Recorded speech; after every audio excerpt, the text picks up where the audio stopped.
અને તુલસી તો કહે છે કે રામ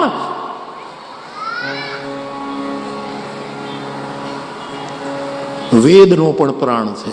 હું નથી કહેતો બીધી હરિહર માઇક વેદ.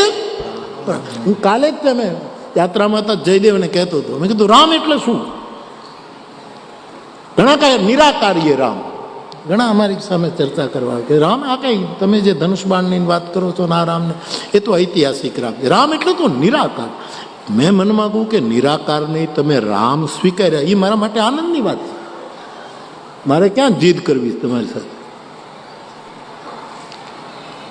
સગુણ છે નહીં. હું જયદેવને કહેતો હતો કે તુલસીનો રામ કેવો છે કે નિરાકાર અને સાકાર બંનેથી જે એક ઉપર તત્વ છે એનું નામ રામ છે. મોરે મત બડક નામ દુહું તે. મારા મતે ભગવાન રામનું નામ એ નિરાકાર અને સાકાર કરતા પણ ઉપર છે. જે